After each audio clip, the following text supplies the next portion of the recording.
안녕하십니까, 통연입니다. 오늘은 지난번에는 사화의 특징을 얘기했잖아요. 오늘은 사월의 의미와 작용에 대해서 말씀을 드리겠습니다. 구독과 좋아요를 눌러주시면 감사하겠습니다. 사월은 지난번에도 얘기했지만 금의 시작이기도 하고 화의 시작이기도 합니다. 금의 시작은 뭐예요? 기의 시작을 얘기하는 거예요. 기의 시작이다. 화의 시작은 뭐예요? 새의 시작이다.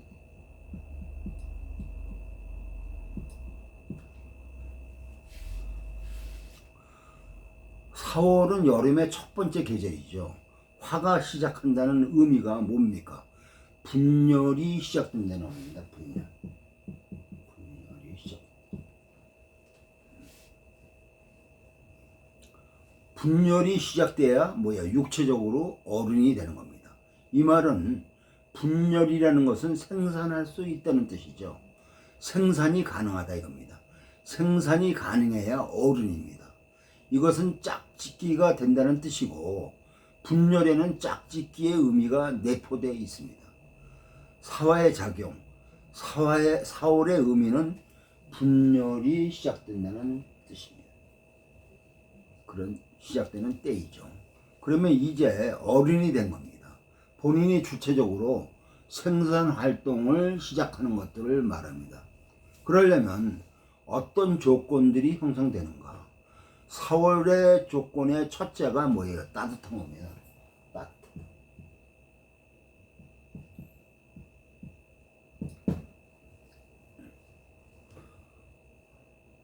난하다는 것을 말하죠. 따뜻한 것은 난하다 이렇게 얘기하죠. 난하다는 거에는 분열 조장의 의미를 갖고 있습니다. 그래서 밖으로 나가게 됩니다. 섞이게 됩니다. 섞일 수 있도록 온도를 높입니다. 이런 여러 가지 의미를 갖게 되죠. 분열이라는 의미에는 생산이라는 것과 연결이 되어 있습니다.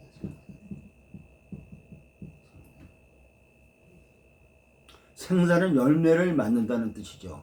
그게 사화에 내재되어 있는 기운입니다. 사화가 사유축으로 연결되는 것은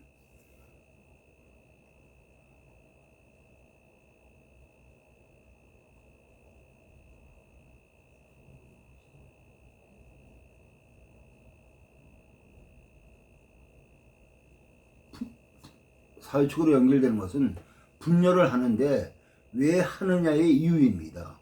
열매를 만들기 위한 짝짓기 한다는 의미가 생산에 목적한다는 뜻이죠. 그게 사중의 경금으로 내재되어 있는 기운입니다. 사중에는 무경병이 있죠. 무경병.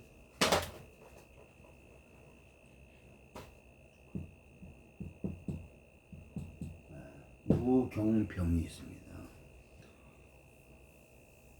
무경병이 지장간에 있죠. 경금이 사화가 분열하게 하는 의미이죠. 분열하려면 어떠한 형태들이 형성돼야 하는가? 진월은 뭐예요? 난습해서 주변과 섞일 수 있는 분위기를 만든 거죠. 나와 너가 섞이는 것. 이게 진월의 핵심인데 사월은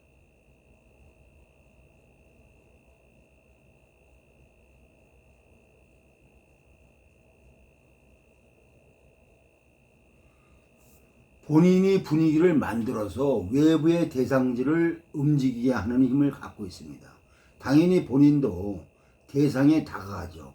사화는 대상에게 분위기를 업시킵니다. 대상의 분위기를 업시킬 때는 점진적으로 진행이 됩니다. 사화가 대상에게 작용하는 에너지는 점점 다가간다는 말입니다. 그런데 사화 자체는 지금 성급합니다. 서두르는 에너지가 이 안에 내재되어 있습니다. 빨리 가고 싶어 한다 이거죠. 빨리 자기를 드러내고 싶어 한다 이거죠. 그게 사화가 갖는 특징 중에 하나입니다. 대상이 사화를 바라볼 때는 천천히 다가옵니다. 비교해보면 오화는 대상에 접근되어 있습니다. 근접되어 있죠. 그래서 에너지 작용이 강하게 바로 접근된 상태로 작용합니다. 오화는 폭발적으로 에너지를 쓰게 되어 있습니다. 본인도 그렇고 대상도 그렇고 본인의 에너지는 뭉쳐있다가 터져 나가기 때문에 접점이 일어나기 전에는 에너지 확산이 잘 안 일어납니다. 부딪혀야 에너지적 확산이 일어납니다. 그런데 사화는 자기가 통해서 급하게 움직입니다. 대상 입장에서는 다가오고 있는 거고 이런 거리감을 인식하게 되면 작용이 어떻게 일어나겠는가를 볼 수 있습니다. 화라는 자체가 작용할 때는 조급함, 성급함이 내재되어 있습니다. 여기에는 대상에 처음 접근할 때 처음 비춰진 모양, 인식된 것이 아주 강렬합니다. 첫인상이 중요하게 작용하는 게 사화의 작용이기도 합니다. 분열되고 확산되는 중요한 시점에는 사중의 경금을 인식하라는 말입니다. 목적이 내재되어 있다 이거죠. 그냥 분열하는 게 아니고 내가 뭔가를 하려는 것에 예측이 내재되어 있습니다. 오행의 에너지는 화극금의 에너지인데 사중경금의 에너지는 화생금의 에너지다 이거죠. 이것은 금화교육과도 연결되어 있습니다.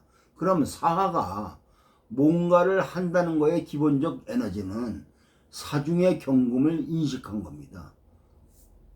그럼 사중의 경금은 뭔가 내가 분열을 하면 무엇을 생산할까? 결과가 뭘까를 예측한다는 것이죠.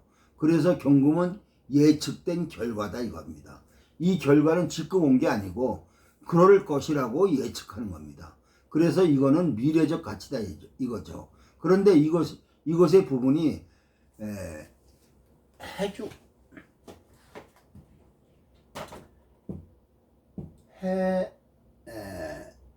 인신이 또 있죠.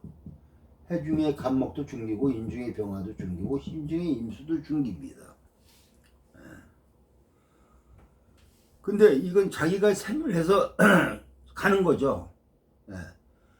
인중의 변화 식신이고 신중의 임수 식신입니다. 이건 내가 생을 해서 가는 거죠. 다른 거의 생지의 중기는 식신이니까 자기가 지금 하는 거에 접점을 연결하고 있죠. 이 식신은 하고 싶어하는 욕구의 신현이다 이겁니다. 미래적인 거지만 여기에는 결과를 예측하는 게 없어요. 그냥 하고 싶은 욕구로 투영되는 겁니다. 그런데 사중의 경금은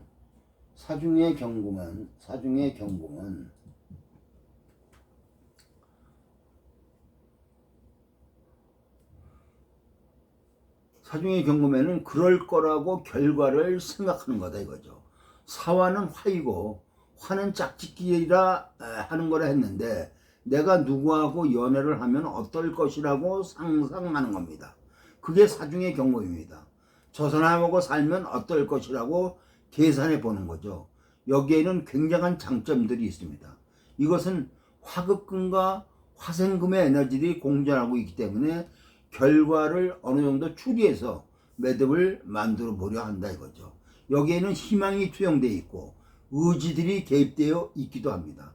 결과를 인식해서 자기 의지를 투영하기 때문에 상상되어 있지만 그것에 실체적 접근을 해보려 하는 것들이 강하게 작용합니다. 이것 때문에 한정되기도 하고 이것 때문에 서두르기도 하고 이것 때문에 빨리 결정지어져서 꽃이 다 피기도 전에 이렇게 가려고 결정해 버립니다. 그게 사신이라는 형태로 연결이 되는 거죠.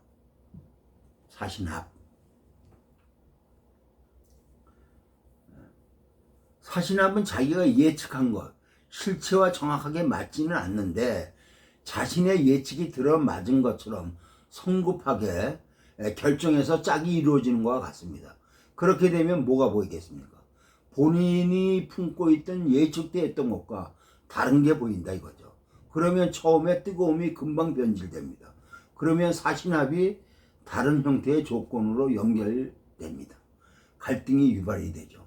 본질로 접근하는 부분은 그것을 인식하라는 말입니다. 사중의 경금은 사화의 장점이죠.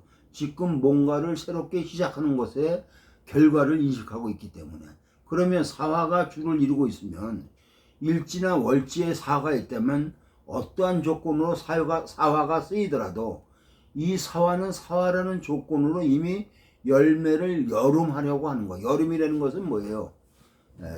익히는 것이 여름입니다. 그래서 열매를 익히는 계절이 없는 게 여름 아닙니까? 그래서 여름하려고 한다 이거예요.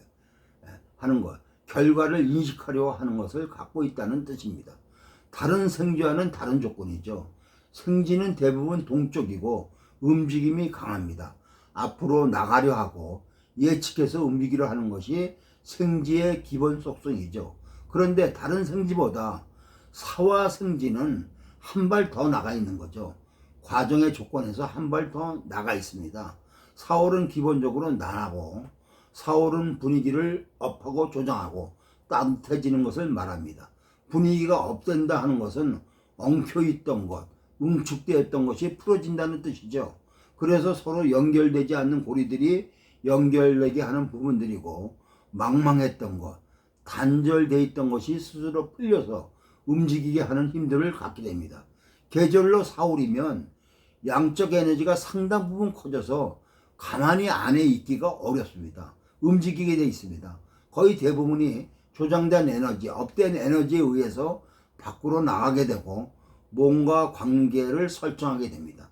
수축해서 압축된 상태로 유지하기가 어렵습니다. 이게 사화의 에너지다 이거죠. 그래서 약간 업되어 있다는 것을 인식해야 합니다. 그러면 난에 의해서 형성되는 부분, 난한 것은 시간의 부분이 월의 조건에서 연결되어 있는 에너지입니다. 그런데 사화 자체의 에너지는 조한 형태의 공간적 구성을 갖고 있습니다. 계절로 보면 습의 계절이죠. 진사 구간입니다. 진사 구간은 습의 계절이죠. 진의 습했다가 진의 습했다가 사로 넘어간다고 바로 조해지지는 않습니다. 계절로 보면은 습에서 벗어나고 있는 계절이죠. 난습한 것이 진이라고 할 때 진은 새로운 생명으로 전환하는 것으로 에너지의 변화가 일어나고 있고 사화는 그렇게 변화된 에너지를 키워내려고 하는 겁니다. 그래서 조장, 성장, 확장 등을 시도하게 되고 그런 것들을 대상에게 연결시킵니다.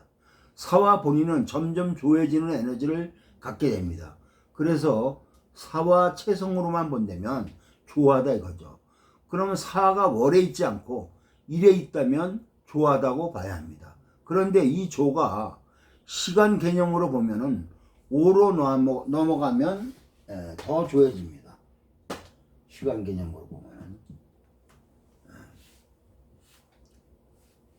그런데 5는 뭐예요? 습이 만들어집니다. 여기는 습이 만들어져요. 대상이 연결될 때 5화는 자체가 습을 가지고 있기 때문에 건들기만 해도 습의 부분이 올라갑니다. 그런데 그냥 5화라고 하면 계절의 흐름으로는 더 조해져 가고 있는 거죠. 점점 말라져 갑니다. 수에서 멀어져 가니까.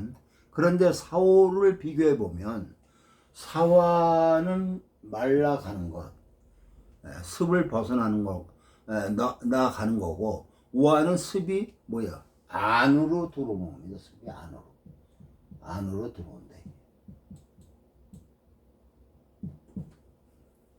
겉은 말라도 안에는 습하다 이거죠. 그래서 우화는 화로 말하면 습을 머금고 있는 화다 이겁니다. 만약에 사화에 해수가 붙었다. 여기에는 습이 별로 발생하지 않습니다. 여기 해수를 만나면 사화에 해수를 만나면 습이 별로 발생하지 않습니다. 그런데 이럴 때는 오히려 사화가 습을 말리려고 합니다. 조장을 해서 조항기운으로 습을 발산시키려 하는 부분이 내재되어 있습니다. 근데 오화는 해수를 보면 습이 발생합니다. 오히려 습도가 올라가서 주변이 흐려지는 것, 뿌여지는 것, 그것 때문에 발생하는 여러 가지 오해의 여지들이 생깁니다. 그러니까 이것을 일상에서도 봅니다. 우리가 4월에 빨래를 말리는 거하고 5월에 빨래를 말리는 거하고는 다릅니다. 사시에 빨래를 말리는 거하고 오시에 빨래를 말리는 거하고 다릅니다. 오시에 빨래를 말리면 사시보다 덜 말립니다. 습이 안에 있기 때문에 그렇습니다. 그래서 쉽게 말리는 것, 대상을 쉽게 말리는 작용에는 사화가 월등하게 뛰어나죠. 그래서 조습을 본다면 사화가 난하고 좋아져. 원로 말하면 난이 먼저 일어납니다. 그럼 난이라는 사월의 조건에 의해서 생기는 것. 그러면 난이 갖는 것에 의해서 어떤 것들이 형성되겠는가. 이것은 또 다음 주에 다음번에 계속해서 말씀을 드리겠습니다. 오늘은 여기까지입니다. 구독과 좋아요를 눌러주시면 감사하겠습니다.